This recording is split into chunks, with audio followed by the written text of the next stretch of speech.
Hochul is New York's 57th governor. Throughout her time in office, she and her staff have worked well with the Business Council on a lot of very complicated issues that impact our members and is always willing to listen when we call. So please join me in welcoming the governor of the state of New York, Kathy Hochul.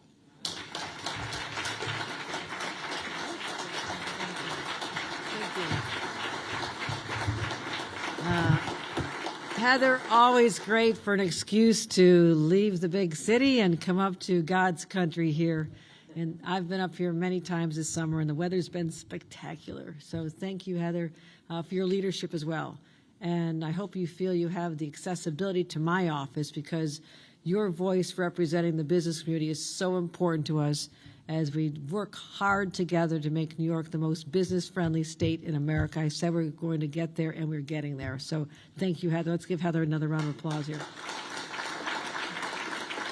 I know a former governor just walked out. I just said hi to David Patterson. I don't know if he's still in the room, but we have a great relationship. I understand there's some speculation about my future going on in here. And why don't you ask the person who's involved here? I'm not going anywhere. I'm running in 26. I love this job. I've lived in Washington. And I'll keep working on getting that grandbaby moved up to New York so I don't have any temptation at all. So also Bob Duffy, who's taken the post position of being lieutenant governor and really transformed it as a voice for the business community in this Finger Lakes region, but also when we have our challenges and I need a steady hand to go out and help solve problems, like making sure the Buffalo Bills are happy. Right there, you got Buffalo Bills. So look forward to opening day in the new stadium in fall of 2026. We're on schedule, right there? All right, that's comfortably on schedule. I've been out to the sites. So Bob, thank you for all you do. And Marcia Gordon here, I've done a lot with you in the Mid-Hudson region, so thank you for everything you do.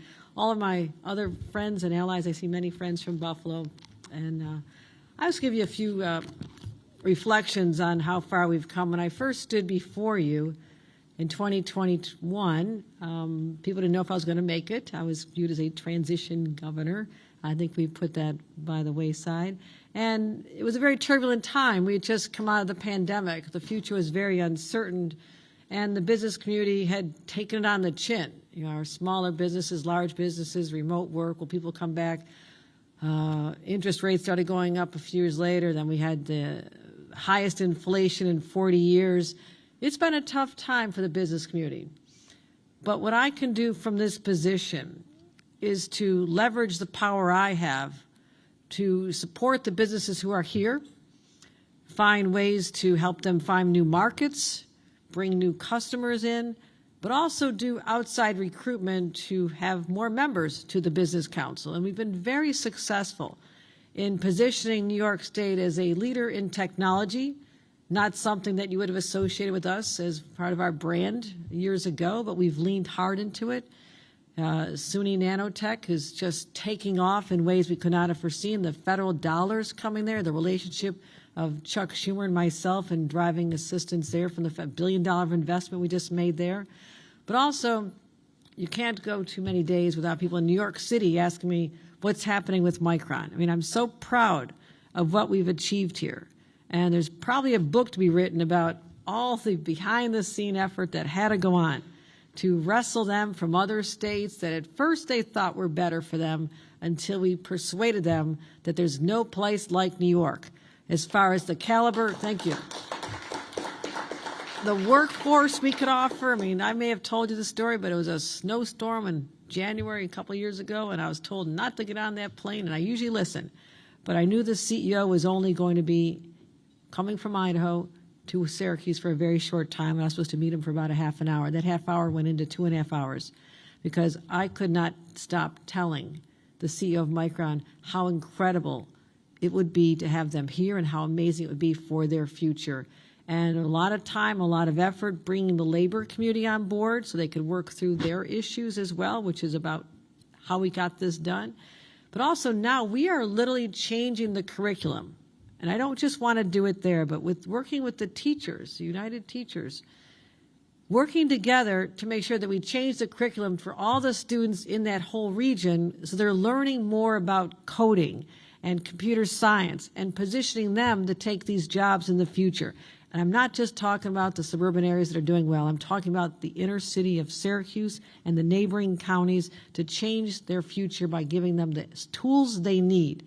It's attractive to businesses.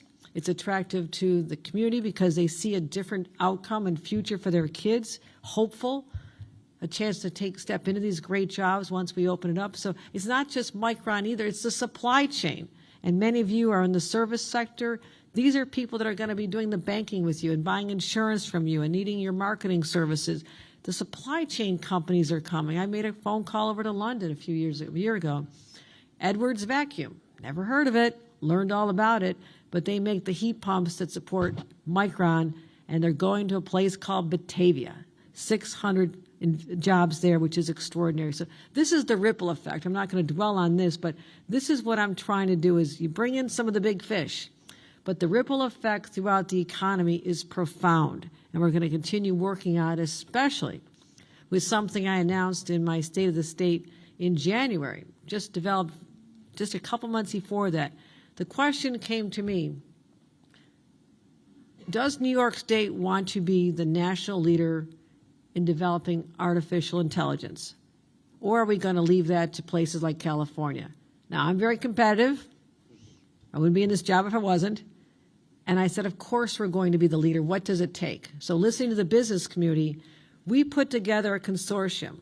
And I had to come up with $275 million from the state to invest in Empire AI. I've raised $150 million from the private sector. We have all of our major educational institutions buying into access to this, not just Columbia and Cornell and RPI and all the others. It's also the public schools. We've invested now to have access to artificial intelligence for SUNY and CUNY. That is a game changer. Talk to the chancellor what this means. What we're doing is using this money to build the largest supercomputer dedicated to artificial intelligence research and development in the entire nation that is outside private companies' hands. We're democratizing this and using it for public good and developing ideas that just seem fictitious right now, but will actually be operationalized right here in New York. And we're doing it at the University of Buffalo because I knew I could find space there, less cost, and have powerful, plentiful energy sources there. But this will be used all over the state of New York. I've spoken at more tech conferences. I've been called about in California. They're saying, how did you do that? Because they're watching what we're doing here, and it is extraordinary. So I just want to put those out there as sort of the big picture areas where I'm focusing a lot of my attention and energy on recruiting businesses here. But it's also looking closely at the business climate that you have. And I've heard complaints like when I first started our smaller businesses, why is it so hard to get MWBE certification in the state of New York? Now, having attempted this for my sister's company, which was started as a small tech company, became very successful. I was once her in-house counsel. She's moved on from me. Also, my mother's little business selling flowers in the village of Hamburg. I knew how hard it is to have a woman-owned business or a minority-owned business, and why is it so hard to get that certification? We had a huge backlog. It took an average of 450 days once you've applied to get the answer on whether or not you were certified. You know what it is now? 90 days. We certified another 2,500 new businesses just last year alone. This is how you can use the power of government with leadership that sees all the problems and barriers for businesses and just breaks them down. Tells my team, go solve that.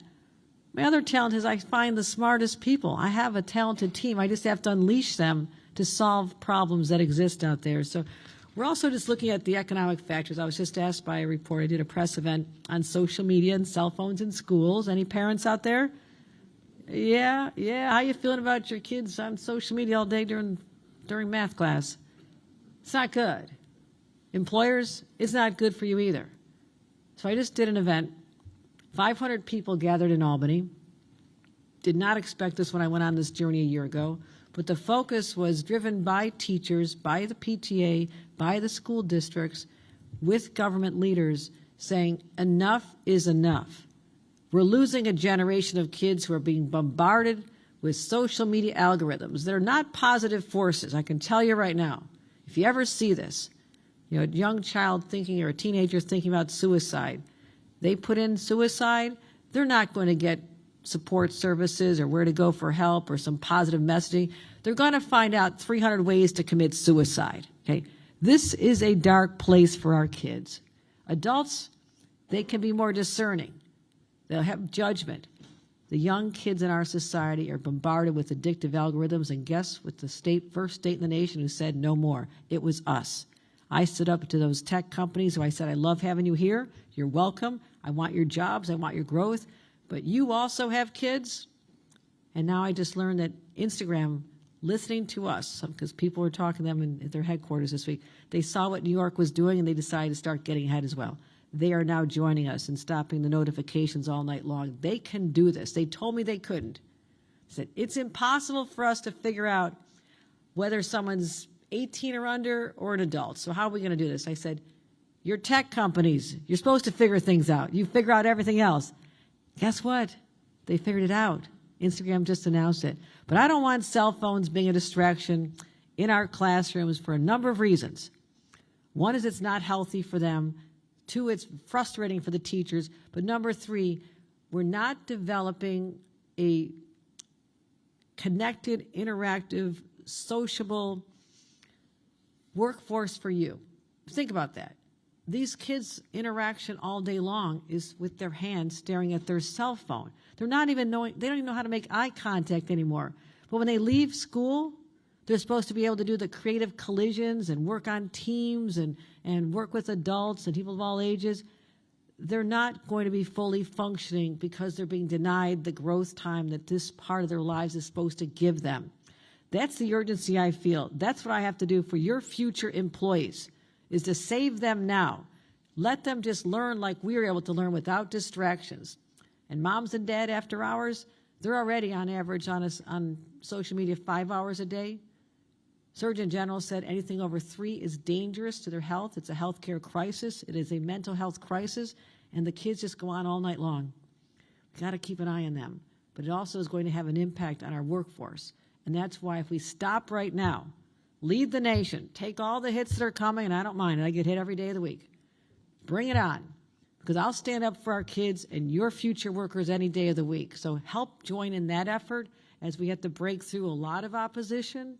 It's never easy, but it is going to be worthwhile when the next kids coming through never know the ill effects of social media as kids, and they don't have a cell phone in their hand all day in school. So if you can team up with me on that, again, the tie is, these are your future workers. We're not here to raise kids. We're here to raise adults. Ultimately, they'll be adults more of their life than they are kids, and they'll be working for all of you. So that's another focus as well. What's happening with the budget? Someone asked me today, are we going to raise income taxes? I said, I'm not raising income taxes. I said, I'm not. I stopped a huge income tax increase last year. I don't think it's a good strategy for economic development to find more reasons for businesses to leave the state of New York, or our high net worth people who I say, I'm happier in New Yorker. And maybe they didn't hear that for a long time with Occupy Wall Street and all this other socialism that was going on. But you need to be reassured that the people who are actually in elective office in the highest positions right here don't support that. I come out of a business family. They worked hard. Taxes are a factor in your calculation of where you're going to do your business, and I want you to stay here, and I want you to grow, and I want you to be successful. That is my promise to all of you.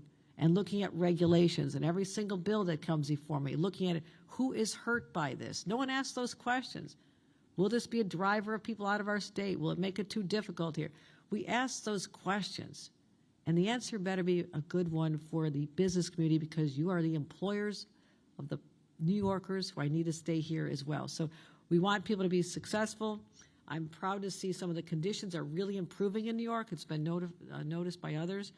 Future Business Activity Index just increased by 8 points. The interest rate, are you still high-fiving that? I mean, that's going to be a game changer for us.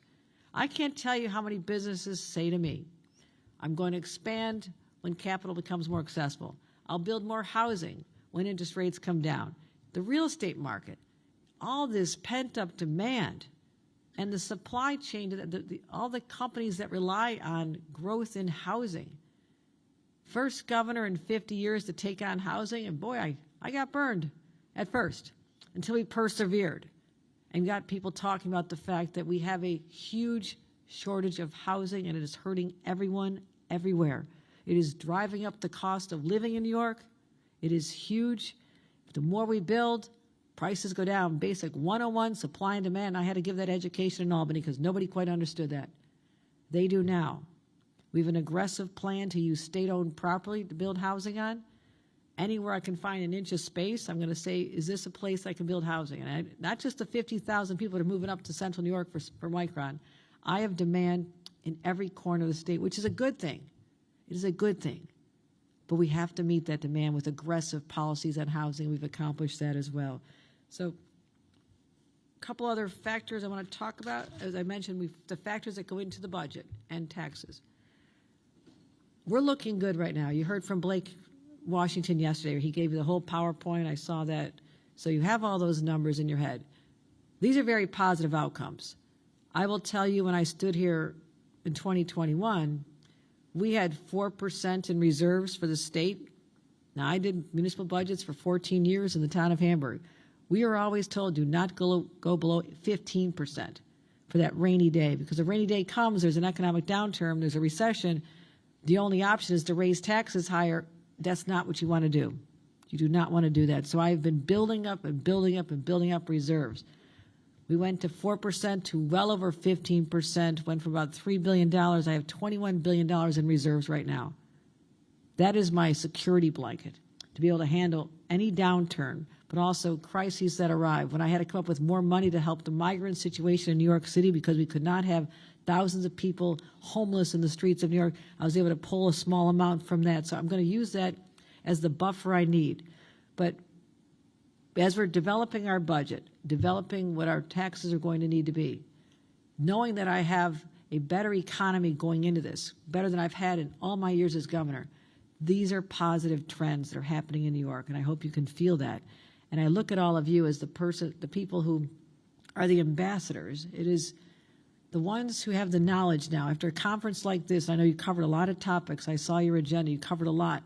You need to share that sense of optimism with not just your employees, but all the organizations you belong to, because success breeds success, optimism breeds optimism. And that's what I want to create here, not just in the business community, but all over New York. For people say we're going in the wrong direction, but you show the statistics, crime is down. We're almost at 50-year lows in crime. That's extraordinary. Streets are safer, more investment in schools, more investment in SUNY and CUNY, so we can give you highly educated workforce. There's a lot of positive things happening, but there's this sense of doom that is out there. And I do believe part of it is fostered by people not just reading the news, but also being bombarded with social media all day long, and they know the clicks do not go to the positive stories like crime is down and streets are safer and businesses are coming to New York and unemployment is down. Those aren't driving the clicks. Therefore, they do not get in front of you all day long. We have to fight against that. We have to fight against that pervasive attitude of negativity, because the data does not verify that, does not justify that.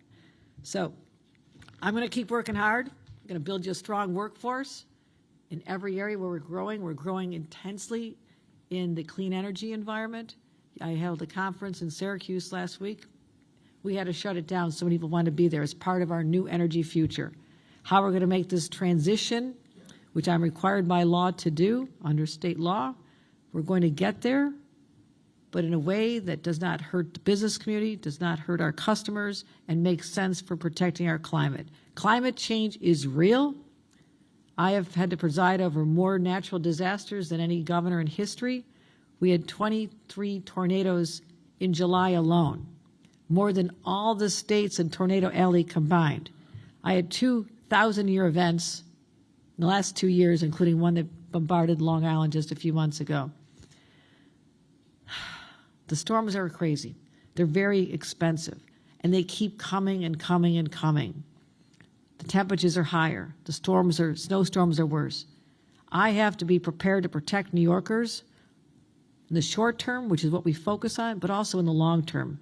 So our clean energy strategy is building for that as well. I want you to know that that is why we're doing this. Therefore, I'm going to wrap up right now.